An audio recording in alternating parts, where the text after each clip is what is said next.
Well, hello, everybody. 2020 Escape from Alcatraz, our virtual reach out, our Zoom tour is underway. With us, this segment, last year's champion and a many-time champion now at the Escape from Alcatraz, the great Ben Kanute. Good afternoon, Ben. How you doing? I'm doing great, Eric. Thanks for having me on. No problem, no problem. Good to see you. So we're catching you in the kitchen. Are you in Arizona? Yeah, so this is my condo. It's decent backdrop, not as good as yours, obviously. I haven't worked out all of the fun little tricks that I can do, unless you're actually in San Francisco right now with that backdrop. But No, yeah, in Arizona for me right now, Phoenix. great, great. So, what a year. Last year you did real well. You've built up. Now, you won here 3 times, correct? Yeah, it was 3 times in a row, and this year was hopefully going to be the fourth, which on the women's side, I know that you're talking about the history. I know, and I'm forgetting the name right now of who's done it 4 times in a row, but for the men, it hasn't been done before. So this was hopefully going to be the year that I was able to do the 4 in a row. Sure, I think you were thinking about McKeely Jones. Yes, exactly. Yeah, we'll have her on in a few weeks as well. 8-time champion here. Yeah, it's amazing. So, you've won here 3 years. You got second at the 70.3 Worlds a few years ago in Chattanooga. That got a lot of attention. You got my attention. And it's been great to see you develop in the sport. How, a lot of people are not aware, but, you're not only very fast, but you're also a nice guy. I've homestayed you and your wife before, and you're great cooks and great house mates. But also you're very smart. You graduated from the University of Arizona, go Wildcats, and just under 4 years, 3 years, and in psychology. So, just speak about just how, getting through school early and, training and how the last 3 years has built up. And then we'll get into how it reflects into the pandemic. Yeah, of course. And I'm gonna have to correct on the degree. Everybody does this because I think my Wikipedia or something, or the US Olympic page says psychology. And I must have clicked the wrong drop-down tab, or somebody misheard me as I was saying physiology. So still science focused. But yeah, I mean, I was lucky enough to have very supportive parents, and who not only supported me on my athletic pursuits, but pushed me to be the best I could be academically as well. And really was, I guess, getting through that first year of college, learning time management, how to work not just hard, but also smart and balance everything out. That summer, I had an opportunity to race as a professional and take my pro card a little bit earlier than I had originally planned and race in Europe. And sat down at the end of that summer and counted out my course credits and my points to get to the 2016 Olympics, and kind of went all in at that point and said, I'm going to try and graduate in 2 years and study super hard and start working out super hard and training very focused wise so that I could be done in 3 years and have that year of 2015 just fully to focus on triathlon. And I think that that's kind of what really helped jumpstart my career as a professional, is getting that little bit of space in Europe, getting to see what it really took to be an elite and race against people from all over the world, and then go back and take stock of what I'd done and just, really pushed hard then for those next couple of years. Great. You've had a great influence. You mentioned your parents. I know you went to a triathlon to watch your dad race when you were 8. You were inspired by him. So you're a second generation triathlete, which is rare because it's only been about around 42 years. Yeah. So, I mean, from early on, just watching my dad race and kind of looking up to him and wanting to be like him, to getting an opportunity to do a local kids race that my parents played a part in organizing, and then jumping on to probably one of the first kids triathlon teams in the area where I lived. that truly kind of gave me my first intro into elite sports. And I mean, that paired with club swimming, high school swimming, and cross country, those all really gave me some great racing experience, and had some great coaches along the way too, who helped me elevate my thinking and kind of shape me into thinking like a professional from early on. Yeah, it's great now that we have the sport of triathlon, because certainly in the 40s, the 50s, and the 60s, if you're a track star and you're a swimming star, but never really put it together and didn't have triathlon, you never put it together like you've been able to. Well, speak about that. And you went over to Europe. You've been around the world. You've competed at the highest level until, other than Ironman right now. Speak about what the Escape from Alcatraz means to you, not just winning it, but doing it as a classic event. In cycling, there's Flesh Wallone, other Paris-Roubaix, daily classics, weekly classics. I consider the Escape from Alcatraz, going into its 40th year, a classic in the sport. It's still around. There aren't a lot of triathlons that are still around after 40 years. Speak about what it's been like to be involved with that sport. I mean, yeah, just from the beginning, like there's so much history behind it. Like you said, it's a classic. It's one of those races where you look back and you see some of the greats of the sport have not only raced here, but won here.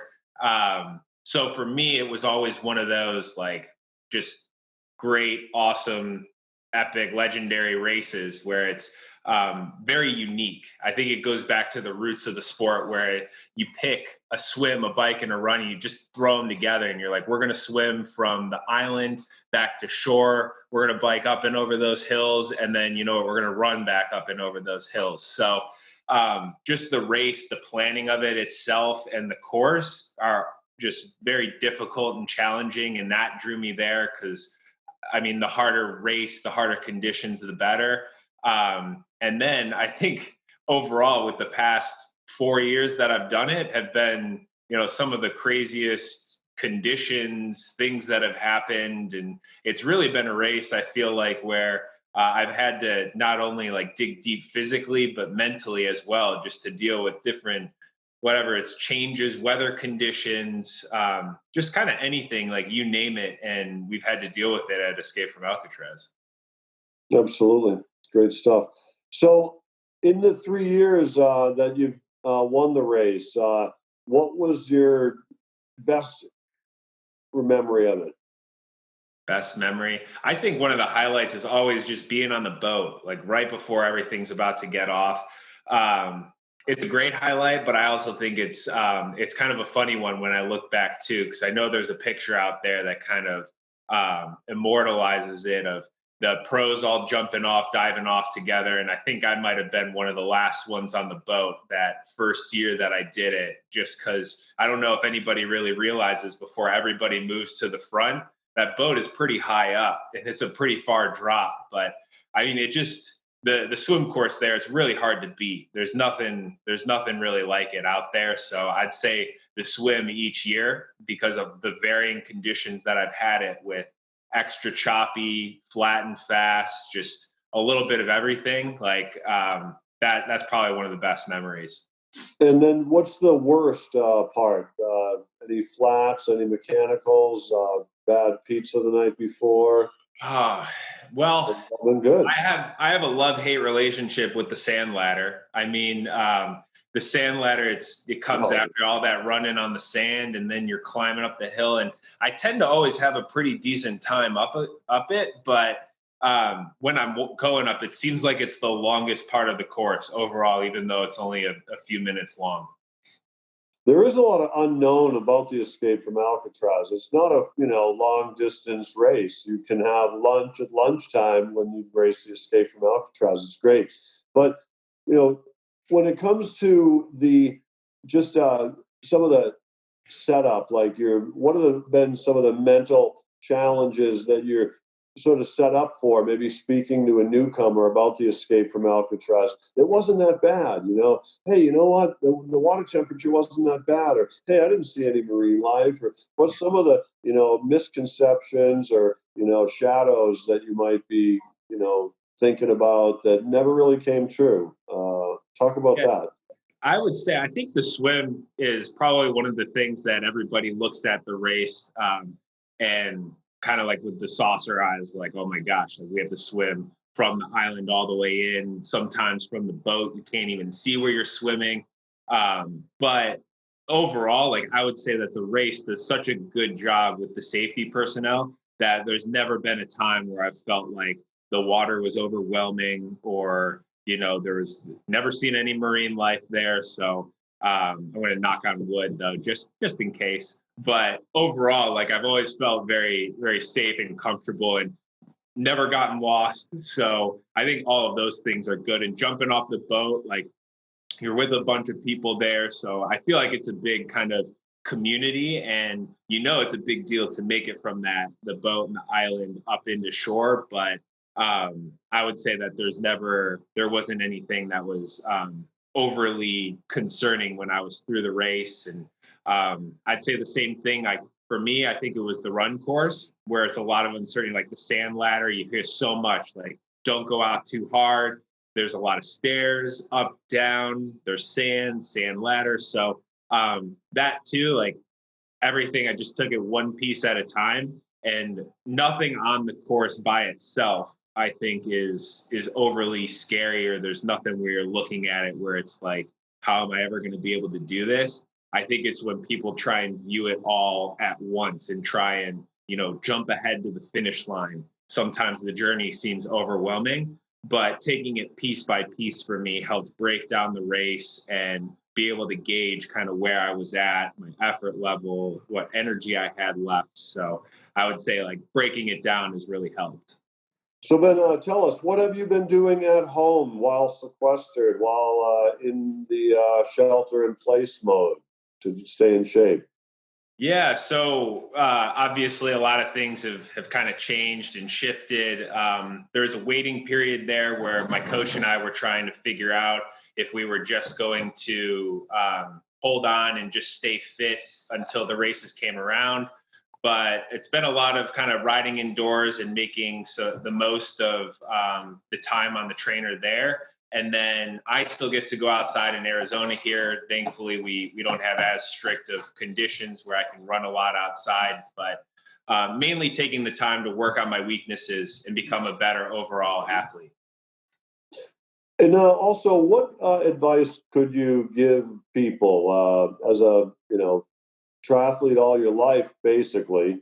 Uh, exercise physiology background, some psychology, of course, as you said in the side note earlier. But advice for people just getting through this. We are endurance athletes. We are the ones asked to help change tires. We are the ones asked to help with rollerboards and the overhead in the United or whatever airplane that we're flying in. What is any advice that you have to convert your endurance lifestyle into, getting through this? Yeah, I think my coach put it best that timelines change, goals don't. So we still have all of our big goals ahead of us that we would like to do. And that's what's helping me stay focused in this time. So we're trying to make the most of it. And this is a really unique period where we, at least in my area, I don't have to be necessarily as risk averse in my training. So we might increase the run volume and the run quality a lot because we don't have to be prepared for a race in the middle of the year like we usually would.